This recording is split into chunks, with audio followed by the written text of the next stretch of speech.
ഇന്ന് നമ്മൾ തയ്യാറാക്കുന്നത് ഗോതമ്പ് പൊടി വെച്ചിട്ടുള്ള അടിപൊളിയായിട്ടുള്ള നല്ലൊരു റെസിപ്പിയാണ്. ഇത് തയ്യാറാക്കാനായിട്ട് നല്ല എളുപ്പമാണ്, കഴിക്കാനും നല്ല ടേസ്റ്റ് തന്നെയാണ് കേട്ടോ. അപ്പോൾ നമുക്ക് എങ്ങനെയാണ് ഈസി ആയിട്ട് ഇത് തയ്യാറാക്കുന്നതെന്ന് നോക്കാം. ഇതിനായിട്ടൊരു പാനിലേക്ക് ഇട്ട് കൊടുക്കുന്നത് 1/2 കപ്പ് പൊടിച്ച ശർക്കരയാണ്. ഈ ഒരു അളവിലാണ് ശർക്കര ചേർക്കുന്നതെങ്കിൽ മീഡിയം മധുരമാണ് ഉണ്ടാവുക. കുറച്ചും കൂടെ മധുരം വേണമെന്നുണ്ടെങ്കിൽ 1-2 ടേബിൾ സ്പൂൺ ശർക്കര കൂടുതലായിട്ട് ചേർത്താൽ മതി. ഇനി ഇതിലേക്ക് 1/2 കപ്പ് വെള്ളം കൂടെ ഒഴിച്ച് കൊടുക്കുന്നുണ്ട്.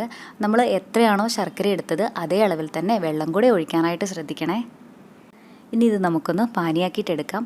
പൊടിച്ച ശർക്കരയല്ലേ, പെട്ടെന്ന് തന്നെ മെൽറ്റായി കിട്ടും. നമ്മുടെ ശർക്കരയൊക്കെ ഇവിടെ നല്ലപോലെ മെൽറ്റായിട്ടുണ്ട്. ഇത്രയും മതി. ഇനി നമുക്ക് ഫ്ലെയിം ഓഫ് ചെയ്യാം. ഇതിനെ ഇവിടെ ഒന്ന് മാറ്റി വയ്ക്കാം. ഇനി അടുത്തതായിട്ട് നമുക്കൊരു ബൗളാണ് കേട്ടോ എടുക്കേണ്ടത്. ഇതിലേക്ക് 1/2 കപ്പ് ഗോതമ്പ് പൊടിയാണ് ഇട്ട് കൊടുക്കണത്. ഇനി ഇതിലേക്ക് 2 നുള്ള് ഉപ്പും കൂടെ ചേർത്ത് കൊടുക്കുന്നുണ്ട്. ഇനിയിപ്പോൾ നമ്മൾ നേരത്തെ റെഡിയാക്കി വെച്ചിട്ടുണ്ടായിരുന്ന ശർക്കരപ്പാനിയിലെ അതിൻ്റെ ചൂടൊക്കെ ചെറുതായിട്ട് പോയ സമയത്ത് ഞാനൊന്ന് അരിച്ചെടുത്തിട്ടുണ്ടായിരുന്നു. ആ ശർക്കരപ്പാനിയാണ് കേട്ടോ ഇപ്പോൾ നമ്മൾ ഒഴിച്ചു കൊടുക്കണത്. ഈ ശർക്കരപ്പാനി കുറേശ്ശെ ഒഴിച്ചിട്ട് നമുക്ക് ഈ ഗോതമ്പ് പൊടിയൊക്കെ നല്ലപോലെ ഒന്ന് മിക്സാക്കി എടുക്കാം. നമ്മളിത് ആ ശർക്കരപ്പാനിയൊക്കെ ചേർക്കുമ്പോൾ ഒരുമിച്ച് ഒഴിച്ചു കൊടുക്കരുത്, കുറേശ്ശെ ഒഴിച്ചിട്ട് വേണം മിക്സാക്കി എടുക്കാനായിട്ട്. അതുപോലെ നല്ല ചൂടോടെയും ചേർക്കരുത്, കുറച്ചൊന്ന് ചൂട് പോയ ശേഷം വേണം ഒഴിച്ചു കൊടുക്കാനായിട്ട്. നമുക്കിത് ഒരുപാട് ലൂസായിട്ടുള്ള മാവാക്കിയിട്ടല്ല കേട്ടോ എടുക്കേണ്ടത്, കുറച്ച് കട്ടിയിൽ തന്നെയാണ് വേണ്ടത്. ഇതാ കണ്ടോ, ഇതുപോലെ നമ്മൾ സ്പൂൺ കൊണ്ട് ഇങ്ങനെ ഒഴിച്ചു കൊടുക്കുന്ന സമയത്ത് വീഴണ ഒരു പാകം. ഇതിന് ഇവിടെ ഒന്ന് മാറ്റി വയ്ക്കുന്നുണ്ട്.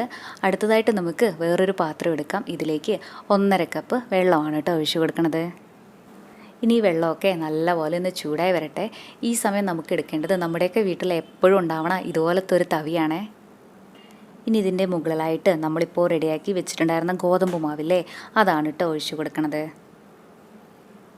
ഇനി ഒരു സ്പൂണ് വെച്ചിട്ട് ഇങ്ങനെയൊന്ന് ആക്കി കൊടുക്കുകയും കൂടെ ചെയ്യാം. അപ്പോൾ ഈ ഹോൾസിൽ കൂടെ മാവൊക്കെ വെള്ളത്തിലേക്ക് വീണോളും. നമ്മളിവിടെ റെഡിയാക്കണത് ഗോതമ്പ് പായസമാണ് കേട്ടോ. അടിപൊളി ടേസ്റ്റ് തന്നെയാണ് നമ്മുടെ ഈ ഒരു പായസത്തിന്. മുഴുവൻ മാവും ഇതുപോലെ തവിയിലേക്ക് ഒഴിച്ചിട്ട് സ്പൂൺ വെച്ചിട്ട് നമുക്കിത് ഇങ്ങനെ ആക്കി കൊടുക്കാം. ഒരുപാട് സമയമൊന്നും എടുക്കില്ല, പെട്ടെന്ന് തന്നെ നമുക്കിത് ചെയ്യാനായിട്ട് പറ്റും. ഇതുപോലെ മാത്രമല്ല, ഗോതമ്പ് ദോശയാക്കി എടുത്തിട്ട് അത് കുഞ്ഞു പീസായിട്ട് കട്ട് ചെയ്തിട്ടും ഇങ്ങനെ തന്നെ നമുക്ക് പായസം ഉണ്ടാക്കാനായിട്ട് പറ്റും. അതിൻ്റെ വീഡിയോ നമ്മുടെ ചാനലിൽ തന്നെ ഉണ്ട് കേട്ടോ. പക്ഷെ അങ്ങനെ തയ്യാറാക്കുന്നതിലും ഒന്നും കൂടെ നല്ല ടേസ്റ്റ് ഇതുപോലെ ചെയ്യുമ്പോഴാണ്.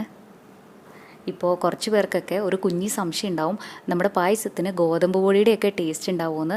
ഒട്ടും തന്നെ ഉണ്ടാവില്ല കേട്ടോ, ധൈര്യമായിട്ട് തന്നെ നമുക്ക് ചെയ്യാം.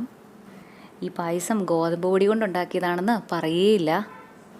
മുഴുവൻ മാവും ഇതുപോലെ തവിയിൽ കൂടെ ഒഴിച്ചെടുത്ത് കഴിഞ്ഞാൽ ഇതിനെ ഒന്ന് ഇളക്കി കൊടുക്കുകയും കൂടെ ചെയ്യാം.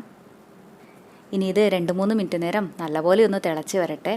ഈ സമയം ലോ ഫ്ലെയിമിൽ തന്നെ വെക്കാനായിട്ട് ശ്രദ്ധിക്കണേ. ഇനി നമ്മൾ ഗോതമ്പ് പൊടിയൊക്കെ മിക്സാക്കി എടുത്ത സമയത്ത് ബാക്കി വന്നിട്ടുള്ള ശർക്കരപ്പാനിയില്ലേ, അതുകൂടെ നമുക്ക് ഈ സമയം ഒഴിച്ചു കൊടുക്കാം. ഒപ്പം തന്നെ 1 കപ്പ് തേങ്ങാപ്പാലും കൂടെ ഒഴിച്ചു കൊടുക്കുന്നുണ്ട്. ഈ ഒരു പായസം റെഡിയാക്കാനായിട്ട് ഞാൻ 1 കപ്പ് തേങ്ങ ചിരകിയത് മാത്രമാണ് കേട്ടോ എടുത്തിട്ടുള്ളത്. ഈ തേങ്ങയിലേക്ക് കുറച്ച് വെള്ളം കൂടി ഒഴിച്ചിട്ട് മിക്സിയിലിട്ടൊന്ന് കറക്കിയെടുത്തു. അങ്ങനെ എടുത്തിട്ടുള്ള 2ാം പാലാണ് കേട്ടോ ഇപ്പോൾ ചേർത്തിയത്. ഇനി ഒരു 10 മിനിറ്റ് നേരം ഇത് നല്ലപോലെ ഒന്ന് തിളപ്പിച്ചിട്ടെടുക്കാം. അപ്പോഴേക്കും നമ്മൾ ചേർത്തിട്ടുള്ള ഗോതമ്പൊക്കെ നന്നായിട്ട് തന്നെ നമുക്ക് വെന്ത് കിട്ടിയിട്ടുണ്ടാവും. ഇടയ്ക്കിടയ്ക്ക് ഇതുപോലൊന്ന് ഇളക്കി കൊടുക്കുകയും കൂടെ ചെയ്യാം. ഇത് ഗോതമ്പല്ലേ, ഇപ്പോൾ നല്ല ടേസ്റ്റ് ഉണ്ടാവും എന്നൊക്കെ വിചാരിച്ചിട്ട് തയ്യാറാക്കി നോക്കാതിരിക്കരുത് കേട്ടോ. നല്ല ടേസ്റ്റ് തന്നെയാണ്. നമ്മുടെ പായസത്തിന് നല്ലൊരു ഫ്ലേവർ കൂടെ കിട്ടാനായിട്ട് 1/2 ടീസ്പൂൺ ഏലക്കാപ്പൊടിയും കൂടെ ചേർത്ത് കൊടുക്കുന്നുണ്ട്. ഇനി ഇതെല്ലാം കൂടെ നല്ലപോലെ ഒന്ന് യോജിപ്പിച്ച് കൊടുക്കുകയും കൂടെ ചെയ്യാം. ഇത് നല്ലപോലെ ഇങ്ങനെ ഒന്ന് മിക്സാക്കി എടുത്തു കഴിഞ്ഞാൽ ഇനി ഇതിലേക്ക് ഒഴിച്ചു കൊടുക്കുന്നത് 5 ടേബിൾ സ്പൂൺ 1ാം പാലാണ്. ഇനി ഇത് തിളപ്പിക്കേണ്ട ആവശ്യമൊന്നുമില്ല, ജസ്റ്റ് ഇങ്ങനെ ഒന്ന് മിക്സാക്കി കൊടുത്താൽ തന്നെ മതിയാകും. അത് കഴിഞ്ഞാൽ നമുക്ക് ഫ്ലെയിം ഓഫ് ചെയ്യാം. ഇനി നമ്മുടെ ഈ ഒരു പായസത്തിന് നല്ലൊരു ടേസ്റ്റ് കൂടെ കിട്ടാനായിട്ട് 2 ടേബിൾ സ്പൂൺ നെയ്യിൽ കുറച്ച് തേങ്ങാക്കൊത്തും അണ്ടിപ്പരിപ്പും മുന്തിരിയും വറുത്തെടുത്തതും കൂടെ ചേർത്ത് കൊടുക്കുന്നുണ്ട്. ഇതും കൂടെ ചേർത്തിട്ട് കഴിക്കുമ്പോൾ നമ്മുടെ പായസത്തിന് ഒന്നും കൂടെ നല്ല ടേസ്റ്റ് തന്നെ ഉണ്ടാവും. ഇത്രേ ഉള്ളൂ നമ്മുടെ അടിപൊളിയായിട്ടുള്ള ഗോതമ്പ് പായസം. നല്ല രുചിയുള്ള പായസമാണ് കേട്ടോ ഇത്. ഗോതമ്പ് പൊടിയൊക്കെ നമ്മുടെ വീട്ടിൽ എപ്പോഴും ഉണ്ടാവുന്നതല്ലേ, അതുപോലെ ഈ പായസം തയ്യാറാക്കാനും നല്ല എളുപ്പമല്ലേ. ഇതുവരെ തയ്യാറാക്കി നോക്കിയിട്ടില്ലെങ്കിൽ ഒരു തവണയിലും ഇങ്ങനെയൊന്ന് ചെയ്ത് നോക്കണേ.